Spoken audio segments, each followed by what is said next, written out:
And in the course of the years, he was involved in several different projects, but the major focus on his lab was on leptin, regulation of leptin expression. Just to remind you that leptin is a rather recently identified, a real peptide hormone.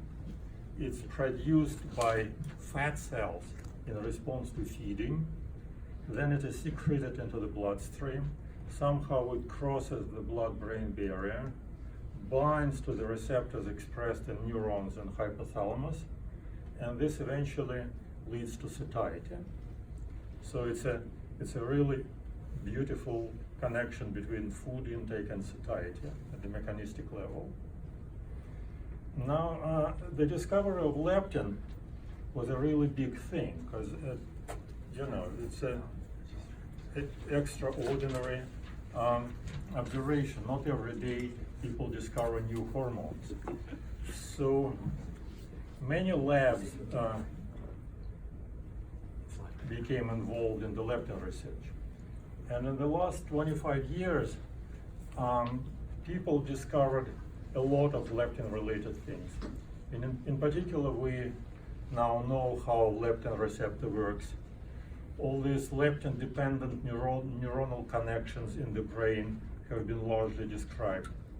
But one thing remained pretty much unknown, and this is how feeding increases leptin production in fat cells.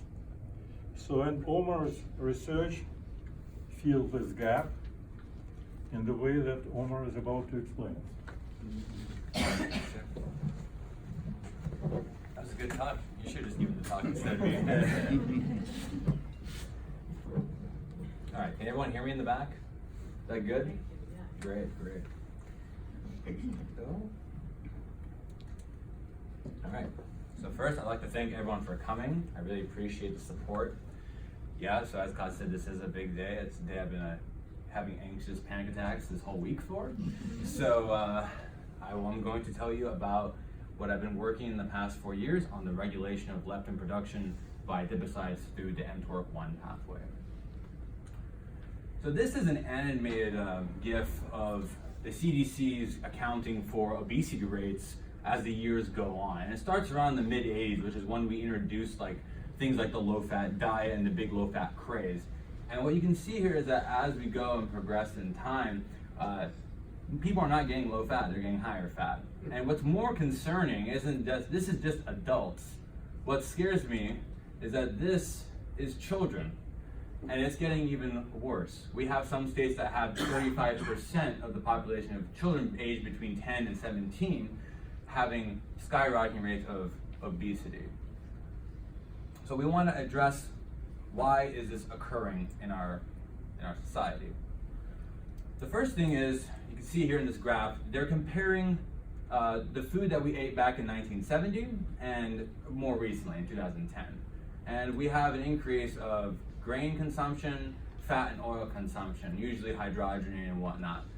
But the main thing is that the process of the industrial food processing is what allowed us to change our access to calories and nutrients. Now we can get more of the pure caloric content without any of the things that were burdening it before, which were like nutrients. So the average American is consuming roughly now 23% more calories than they did in 1970.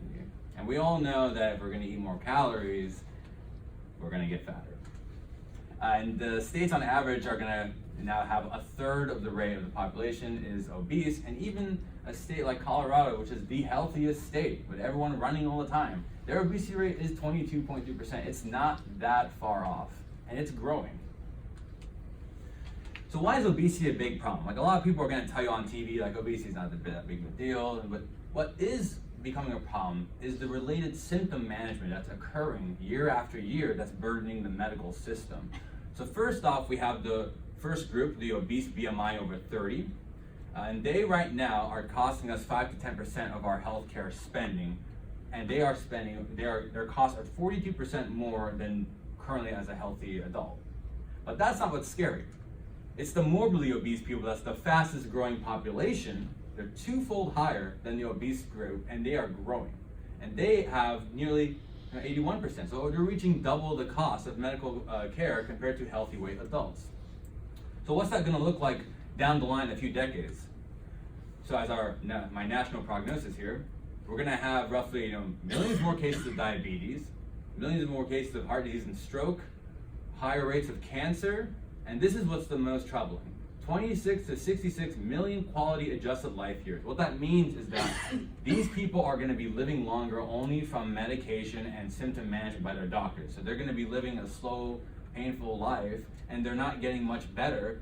That's what that means. That's how many people are going to be affected by obesity-related symptoms that occur. So why does that happen? Why do obese people get more sick? Well, that comes from the the model of metabolic syndrome. Metabolic syndrome is a collection of numerous different types of symptoms that occur as we get more and more adipose tissue in our body. The common thing is, for one, having what we call the apple-shaped body. Now, there's two types of shaped bodies, apple-shaped and pear-shaped. Men tend to gravitate more towards the apple-shaped, and what that means is that we put a lot of fat towards the center. Oh, I should not have done that. I'm so loud. Other things that combine is insulin resistance, again, diabetes, heart disease, hypertension, and the list goes on.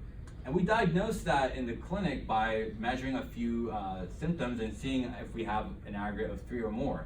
So that is the obesity, your waist circumference, the amount of triglycerides in your blood, if you have very low HDLs, and if you have high blood pressure, and high fasting glucose. So this is something that's actually coming up more and more, and that's why we keep prescribing statins, that's why we keep prescribing metformin and insulin and everything. This is growing and growing, it's not going down. So metabolic syndrome will eventually lead to type 2 diabetes. Type 2 diabetes is the acquired insulin resistance and inability of the pancreas to produce adequate insulin.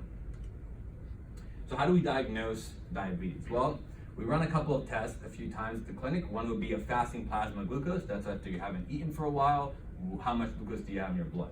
Another one is basically having a random glucose episode, if you've eaten or not, if it's running over 200 milligrams per deciliter. Another one would be doing what we call a glucose tolerance test. That's when we give you a tablet of oral glucose, and we see how long it takes you to clear it in 2 hours. And if you can't clear it and have below 200, you're probably diabetic. And the last one is what we call the HbA1c, which is the glycosylated hemoglobin protein. And what we're looking for that is we're seeing the long-term damage of sugar on the blood proteins. And what we want to ascertain from that is if we're having under 6.5%, then we're going towards more recovery. However, as this rises, we're seeing that the sugar is damaging not just the blood, but other periphery proteins as well in the system. Symptoms that you'll have before it gets really bad is you're just gonna have, you're gonna urinate a lot, you're gonna drink a lot, you're gonna eat a lot, and you'll get some blurry vision here and there. But as this progresses is when the real damage occurs. Peripheral neuropathy, increased infection, a cardiovascular dysfunction, chronic kidney disease, and GI impairment are very common things that will occur down the line if this is not treated properly. So how does this happen? Like, why is it that when we eat, we get more fat? Why is it not being regulated properly? What is going on with the mechanism? So what happens first is, as we're all humans, we like to eat. And this is like our American diet, a lot of donuts and fried food, and don't forget the Diet Coke, that's really important, right? So we eat food, what that does is that the blood sugar will then create an insulin response that will secrete. Insulin will then work on a receptor that's called mTORC1. This is the nutrient sensor. That's very important for initiating a lot of the downstream pathways for growth and fat storage. So mTORC1 has multiple other inputs. It's not just food. There's also the amino acids directly do that, and AMPK plays an inhibitory role on it because it's giving you the energy relay to know if you have enough energy to even do these reactions. So mTORC1, when stimulated, mainly focuses on these two proteins, 4-ABP1 and 2, and S6K. And those two initiate a process, the regulation of increasing protein, lipid, and nucleotide synthesis. So as we eat, each time we're triggering this pathway. That's what we need to know from this slide. Also, with insulin, what's been shown before is that insulin stimulates adipocytes, the fat tissue, to release the hormone leptin. So what is leptin? It's a 16 kilodalton hormone that was made by adipose tissue that regulates energy balance by inhibiting hunger. It was discovered initially through some mouse models. They found that one mouse model, though named OBOB, exhibited hyperphagia, accumulated large fat, and present with type 2 diabetes. This mouse model, when treated later on when leptin was discovered, this mouse model was recovering from leptin treatment. The other mouse model, DBDB, turns out to be a deficient leptin receptor, but had similar symptoms. However, exogenous leptin could not correct this. And lastly, in '94, the Friedman lab cloned leptin from the OBOB mouse, and what went from there was the recombinant leptin, and immediately we just jumped into, like, let's try this in the clinic. And it didn't really work out too well. What happened was patients lost some weight initially, but it was never something that was significantly shown to be a sufficient weight loss pill. Well, how does leptin work? Well, for one, it's secreted by the adipose tissue following a meal, and the low circulating levels are associated with hunger. So when we have high leptin in the blood, we feel satiated and full. When we have low leptin in the blood, we feel hungry and want to eat. That was the initial understanding of the protein. The mechanism of action, it works on the hypothalamus, two places. The lateral hypothalamus is to inhibit the hunger response, and the medial hypothalamus is to induce satiety, that feeling of fullness. And then what happens, though, what we found out was that in obese mice and obese patients, as they eat more and more and they're getting gaining more weight, their leptin isn't going down because they're hungry. Their leptin is still rising. So leptin resistance, which is when we have decreased sensitivity to the protein, occurs, and to this day, we still don't know what we can do about this as a treatment option with leptin. So the question we ask in the lab is, does insulin work through pathway on the mTOR pathway to stimulate leptin expression? What we found before in the lab was that mTORC1 activates the expression of 4BP1N2 by phosphorylating it, thus preventing its translational inhibition on this protein, early growth response protein 1, or what we call EGR1. And the question we want to ask, though, is that since EGR1 follows mTOR after a feeding signal, could EGR1 be doing something with leptin? So what I first set out to do was to take 3T31 adipocytes, differentiate them, and then do a time course experiment of kinetics. So we just did an insulin pulse, and we just measured. This is what we've shown before previously, that at 2 hours, EGR1 will have a peak, which has been shown before, and this is the Western blot showing that again, like this is what EGR1 happens following feeding. In this next slide, we measure also the leptin to see how its kinetics of mRNA are occurring as well. What we can see here is that leptin transcription is following in phase of EGR1 of about a 2-hour delay, but they are following in sync of each other. We then took this experiment on C57 black 6 mice, just to make sure this is happening also as well in vivo, and they do show a similar phasic response of leptin expression following feeding. And we took serum blood from the same mice, and we showed the exact same peak after following an insulin stimulation. So what I set out to do next was I wanted to clone the leptin promoter and insert it into a luciferase vector to see if there's actually a direct connection between EGR1 and leptin. So on here we can see that I'm adding increasing amounts of cDNA of EGR1, and what's occurring is that with each increased stimulus, I'm having a higher and higher response on the luciferase vector, meaning that the leptin promoter is responding positively to the EGR1 stimulation. So this is the leptin promoter sequence. And what we did was I analyzed it to see if there's any binding motifs for EGR1. And 3 of them came up here. These are very GC-rich regions. And so from that, I decided to make truncations of the leptin promoter here, here, and here, to then study which is the one that's causing the biggest effect. So you can see here that at the -350 truncation, this is the same experiment as I showed before with the EGR1 added for the leptin, or for the luciferase assay. We add the EGR1, we get the peak, as we expect. In the -95 truncation, though basilar amount of luciferase activity was higher, the effect was still that when we add a stimulus, it goes up. However, at the negative 49 truncation, this is when we lose the effect. We have a blunted effect. So in between these roughly 50 base pairs is where EGR1 would bind to. So from there, I did a chromatin immunoprecipitation experiment to see, and I used primers from the negative 95 because I want to contain these two GC-rich regions. And I went about and took adipocytes and insulin treated them for 4 hours, because from the previous graph I showed you, 4 hours is roughly where leptin would peak. So I want that to be the actual action that occurs. So I did it 4 hours in and pulled with EGR1 antibody, and we can see here a huge increase of what was amplified of the leptin promoter when insulin treated. So next we decided to start working on removing EGR1 to see what happened. So we treated cells with EGR1 pool siRNA. These are again 3-1 adipocytes. The Western blot at the bottom here shows that EGR1 is gone and heavily reduced.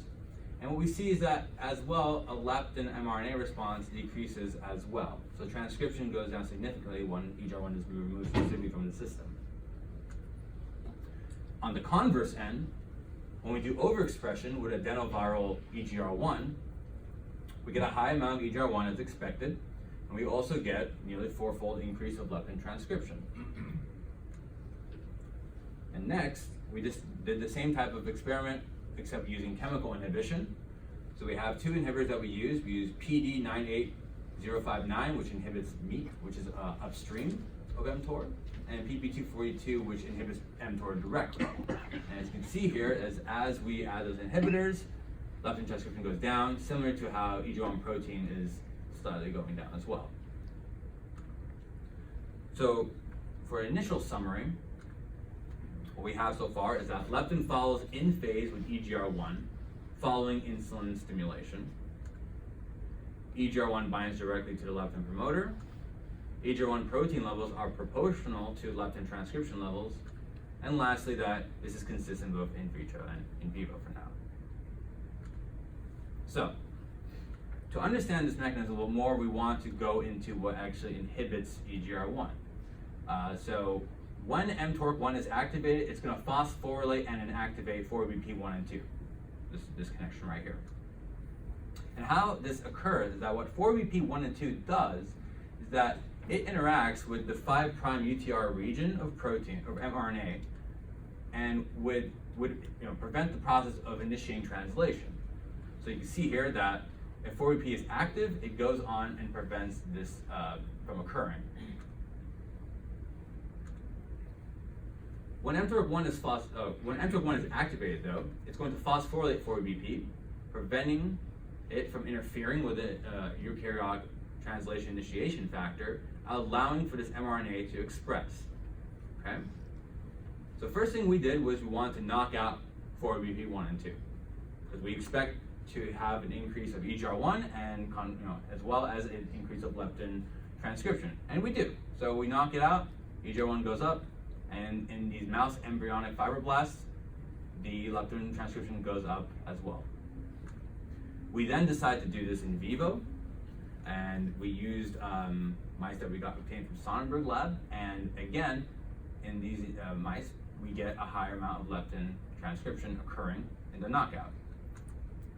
And we can see here, as we measure leptin concentration, following a 16-hour fast and being insulin injected at the being fed at the 16th hour, we do have an increase. But what's more important is that compared to control mice, they are always having a higher circulating amount of leptin. So to go a little bit further, we want to now see if the actual 5' UTR, removing that, would do that. And this was done by a postdoc in our lab in Jaffa, who went out to use CRISPR technology to remove the 5' UTR of EGR1, so that we can just study a new type of overexpression model. So here we have that delta 5 UTR is supposed to be the CRISPR cell line that we're using that has the removal of the 5' UTR of EGR1, and you can see here that the cDNA is removed. as well as expression of EGR1 is greatly increased compared to the control. And what's important is that mRNA levels of EGR1 are not changing. This is only an effect due to the deletion of this UTR, the regulation that 4BP would work on to prevent it from being expressed. So, I take these same cells, the 3231 adipocytes I've worked on before, and the CRISPR 5' UTR cells, and I run them and put them in a luciferase assay, and want to see how the leptin promoter would do. And we can see here that due to the fact that there's high circulating EGR1, leptin expression goes up as well. Next, we want to go into a mouse model that we've had in the lab for quite a while, and we want to play around with it. It's a way of overexpressing the mTOR pathway. And what's interesting about the mTOR pathway is that when you modify it, if you modify it and it's going to be going through birth and whatnot, there'll be tons of birth defects. So we need a system that only turns on mTOR post-birth, or preferably in adulthood. So we need something that we can switch on and off. So to start, Reb, which is a upstream protein and a GTPase, it directly activates mTORC1. And what we did was we designed, a transgenic mouse was designed with a mutation of what we call consistently active Reb. So it's an always-on version of Reb, because Reb is usually inhibited upstream by TSC1 and 2, so this means it's free from that regulation. And we put it into a bidirectional cassette of TET response elements and beta-gal, which is used for screening, which you'll see later. Then we cross this mouse line with an RTTA adiponectin specific line. This allows us to now target specifically in the fat, as opposed to having a whole body overexpression of consistently active Reb. So what happens now is that the synthesis of this is we create a mouse that is a doxycycline inducible. So when we give it doxycycline as a drug, we can activate in the fat only our consistently active Reb. Okay? So this model, when given dox, allows us to have an overexpressive mTOR, and then we can see what the effects occur. So here on the left is what we call an ex-gal stain. This is a type of stain where this is used the gene of beta-gal, and when that beta-gal is activated, you will have a change of color that's bluish green. So the theory is that if the transgene is on, the fat pads look a little bluish green. So when we treat them, we do see that with the dox group. We also see that there's an elevation of serum in 2 of the independent lines we made. So they're both the same type of transgenic mouse line, but we just made 2 of them. There's higher circulating amount of leptin across both. And what we did was we took fat pads from these mice and we compared them, we grew them ex vivo in media, and we wanted to measure both the leptin concentration in the lysate as well as what's secreted out into the media. And as you see in both cases, there's high internal amounts of leptin as well as high secretion of leptin when dox treated. Okay, so to go in for a summary again, inhibition of the mTORC1 pathway results in a decrease of EGR1 and leptin expression. When we treat the consistently active Reb fat pads, they tend to have increased leptin secretion as well. When we remove 4-BP1 and 2, we're increasing leptin, and that's shown in vitro and in vivo. And we find out that 4BP works on the 5' UTR of EGR1 to prevent the translation. So by removing this, EGR1 is free from its regulation, increasing leptin transcription. So what does this all mean in the context of what we introduced at the beginning? So I was introducing obesity as an issue, and I'm talking about this hunger hormone. What's really going on here? So normally when we eat, a big problem we have is what we call grazing, which is like eating over a sustained amount of time. And for common examples, like eating potato chips, then you're eating it throughout hours. And what's happening is that every time you're taking these bites, and you're eating for a long course of time, you're activating mTOR constantly. And you're going to be overproducing leptin each time this happens. Because leptin is being prepared, this transcription process is being prepared for the next meal. It's basically building up for the next event. But as we have higher circulating amounts of leptin, as I mentioned earlier with leptin resistance, what's going to occur is that your leptin response is not going to work as good in the brain. So we have our classic desensitization. And what this means is that we're going to reduce our effects of satiety, meaning that we're going to eat more often. That's what these red arrows are. And as we impair satiation, we're going to have more feeding events. And with each event, we're going to be consuming more calories. So you can see how we got from eating 23% more calories just by having more processed food that's quicker to absorb with not much satiation, constantly eating. We're just going to keep on wanting to eat more and more and more.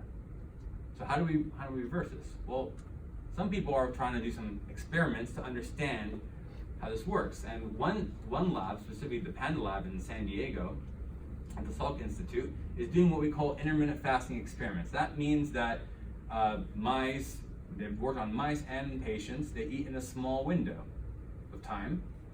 And what they've seen is that in a long-term study, and they did this also in patients, mind you, they showed that over a course of time, markers of insulin, like circulating insulin, glucose, triglycerides, and leptin, these are all interlinked with metabolic dysfunction. They all go down. So this is something that we are having trouble with today with medication to do, just by simply choosing the time of day when to eat, is doing that already. So this is very significant stuff. And what's very exciting is that we can also see the leptin possibly being used as a diet aid for people who are trying to lose weight. Because the problem when losing weight is that we get the hunger pains, we just want to like eat cake, basically. Well, at least I do. So by having a leptin-like supplement that you do with dieting, we can alleviate some of those discomforts, because the satiation is really what makes us not want to continue eating anymore. So before I finished, there was this other side project that I worked on in the lab that's interlinked with leptin as well. And it has to do with the lipid droplets in our adipose tissue. So lipid droplets, this is the way we store our energy. We store energy in our body through triglycerides that the white fat stabilizes. And how that's done is that it's done through many proteins, but the one of interest I'm talking about is fat-specific protein 27, or FSP27. So what it does is that it helps stabilize the lipid droplet. It also helps participate in the fusion of smaller droplets to become larger ones. White adipose tissue is known for having one big unilocular lipid droplet, so this process is very crucial to building up that size.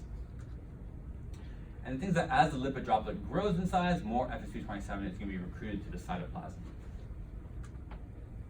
So, what we've shown before is that FSP27 is not just in the lipid droplet surrounding it, as you can see here in these little bubbles, but also is located in the nucleus.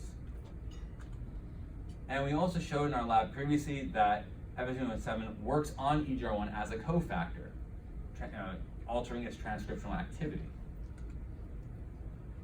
So what I did was taking, again, the same leptin luciferase vector I designed. I wanted to see if adding EGR1 and FSP27 would modulate that response. And what we see is that the addition of FSP27 blunts that response quite a bit. And to understand that, this following model was used to design this. And what we see here is in the nucleus, EGR1 is going to be promoting leptin, given a food stimulus. But if we have a small adipocyte, there will be a less requirement for it to be in a cytosol. So there will be more around the nucleus, and FSP27 will help, not help, but it will inhibit this process and thus blunting the stimulation of leptin. However, as we grow and grow more and more FSP27 will be needed to stabilize this lipid droplet, so less will be available in the nucleus to affect the transcription activity of EGR1. So what does that mean, like all in context? Is that FSP27 may be an indirect way of communicating energy reserves to the nucleus through interacting with EGR1 and altering leptin transcription. So what we see here is that we have not only a relay of nutrition affecting our satiation through the mTORC1, EGR1 leptin pathway, but we see here as well that the communication of the internal energy reserves in the lipid droplet also have a say when it comes to how full we feel, because FSP27 is going to modulate that. So with that, just want to congratulate everyone I want to thank everyone in the Candro lab, specifically Jaffa for helping make the cell line, Debashish for all our discussions and helping out throughout the experiments, as well as the thesis committee. I'd like to thank Caroline Apovian, Stephen Farmer, my second reader, Naufal Isfan, Kostya, of course, my first reader, and Matt Lane. All right. Well, I'm not done though. I have some more thanks to give out. So the first thing I want to really thank is I want to thank my family of all types. I have this is my actual family and my gym family, who I've recently made in the past 2 years. They've been fantastic. I got both a guy shot and a girl shot, except I'm there too. Also, all the friends I've made throughout the entire experience at BU, my work group, this person, and all the friends I've had in the past, present, and hopefully in the future. Thank you, everyone. You've given me the energy and the motivation to go through this process, and now I got hopefully 2 more years to finish this up, and I can't wait. So,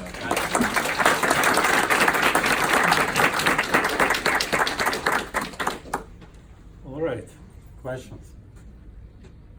if there are none, that's fine. I can just go. Steve? If I told you that a neutralizing antibody against leptin was a potential therapy For what? for everything you're saying, A neutralizing antibody yeah, to destroy leptin. not to destroy that, But to, like, make it not to function? to titer it down, Okay. would that be a good thing? How would the patients react to food? No, I'm asking you what. I mean, that's like my answer. They would, you lower the amount of leptin, what's going to give them the satiation response other than leptin? So by removing that, I don't think that would be a wise idea. They'd be starving all the time. If I told you that it's being put forward, It's been put it's, forward. it's being put forward, It's a real thing? yeah. That's not good. Anybody else? Yeah, in Valentina? the back. So, you briefly told us about your hypothesis about FP27 Yes. relocalization. I guess a big assumption is that this model would work if FSP27 was a limiting factor and its expression doesn't change in different types of adipocytes, developers, non-developers. Has that been looked at, and do you have any? No, I mean, the studies were pretty preliminary. What we were looking at mostly was, of course, you have to keep in mind that bigger fat cells are going to have more FSP27, so that's like a dynamic issue that we really can't normalize. So we would have to essentially maybe genetically alter or like diminish the effectivity of FSP27 to then see how that relates to how does it relay information to the nucleus. So we haven't done anything with like direct mutation because again, we don't want to play too much with the dynamics of a small adipocyte and a large because they're just vastly different systems. I can add to that. So if you overexpress FSP27 in pre-adipocytes that do not have lipid droplets, it all goes to the nucleus. It's a nuclear protein. Paul? Yes, So, Paul. what do you think would happen in the Atkins diet to leptin levels? Well, you eat a lot of protein. I mean, Atkins is so old, Paul. Like, it's keto now. The keto diet's even worse, but Depends who you're asking. But, so when you're questioning about, in Atkins and keto, what's common is there's no carbohydrates. And carbohydrates, they will stimulate a higher insulin response, but also we know that protein through the rags will also stimulate mTOR. So on an Atkins diet, if you're eating a lot of I don't chicken, think that they'll stimulate mTOR in the absence of insulin. they still can through the protein mechanism. Like, that's been shown independently. But you're right, it's not as strong as an insulin response. The leptin levels in the Atkins diet. The leptin levels will be lower. So then people will be very hungry. They will be until they eat. And like not even I know. It will have you'll have a lower So why leptin does level, it so you'll be work? more. If you're really hungry, Hold then on, why Paul. Let me do you- finish. You'll be normalized. You'll be normalized to the leptin, so you'll be leptin sensitive. And I understand in the initial phases that should theoretically make you hungrier, but as it comes to like time and time when you eat, and especially when you do intermittent fasting, you're training yourself to basically withstand and handle a meal every now and then. It's more on people's willpower, honestly. So we don't have any willpower, so, Okay. what is the mechanism of leptin resistance? Do you mean in terms of like why the leptin will not attach to the brain to make you feel full? That's mostly Why due isn't to it working? the desensitization usually at the receptor end. Because leptin is definitely being made. Like leptin resistance is a very common thing in No, I obese know, population. and you're hyperleptinemic if Yeah. you're obese. But the issue is that having chronically high leptin is going to constantly give you that desensitization of downregulation of the receptor. Having a period where there's very low leptin, feeling actually hungry and eating will give you a more satiating feeling. That's what the intermittent fasting, the delay between meals would do. It's like a There's reset. data showing that hyperleptinemia leads to downregulation of the receptor in the hypothalamus or wherever it's acting. I'm just going off of classic desensitization models. Like when there's, like same with insulin, there's too much insulin, like, I don't know if there's any, I mean, that works for insulin, but not for, I'm not so sure for other receptors, but. well, I'll let you know if I find something. Yeah, Steve. You just explained why the neutralizing antibody works. Did I? Could you explain to me? Lower the amount of leptin levels and you restore leptin But we receptors. were talking about a drug that was given, like if you're giving them daily or alternative daily. As a therapy, you control it, you titrate it, and you I could measure see it leptin as- levels. So you ratchet leptin levels down, so they then become super sensitive to leptin. I understand. I mean, we can design a drug here and there in the therapy, and you're right. We can design that to be very specific, post-eating, before eating, whatever we want. The idea is that if we have low leptin after, shortly after a feeding stimulus, then we can, that's what prepares us to have a more sensitive leptin response for the next feeding stimulus. Good one. So this relates to, Steve, what you were saying. I believe that the leptin neutralizing antibody is being looked at as a method of maintaining a weight loss after weight loss is already achieved, not as a therapy for obesity.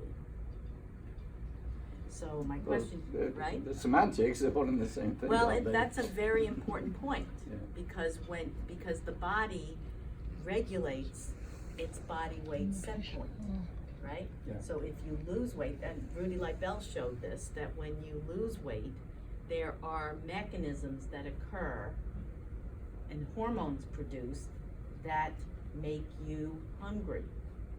So you regain the weight, and the opposite is true. It's not just about leptin. So my question to you is, what about all the other hormones that regulate body weight and satiety? Leptin is a long-term protector of body fat stores. Right. But there are many other hormones that come into play when you lose weight Right. and when you gain weight. So Yeah. what about those? So you mean like, for example, like ghrelin, like one of the Ghrelin. hormones that's secreted? There are others. What are There the are others? others. I mean, What are the others that we're talking about? then? CCK, Right? I forgot the other ones. PYY, PYY, there we go. GLP-1, GIP, oxantimodulin. It's not just about leptin. Right. But again, the focus of my study is the long-term modulation of how we feel full and satiety. So that's why I was focusing on leptins specifically for its long-term modulation. The short-term ones, I mean, I didn't really go into it in my own research, so it wasn't my focus in my study. But We always say the physiology is so much more complex than biochemistry. yeah. Valentina. One other point about the mechanistic regulation of leptin by EGR1. If you look at all whether or you could put that here, can you exclude that? There is another arrow. I mean, a direct connection? No, I didn't check that. But to see that modulating EGR1 up and down specifically, No, I'm basically not calls and excluding suit. that your data But, is yeah. right, I'm just asking whether there are I two did not- levels of regulation so that you regulate its transcription as well as its translation. Right. No, I did not look at that. mTOR complex 1 also increases translational leptin. Yeah. Yeah. All right. Thanks so much.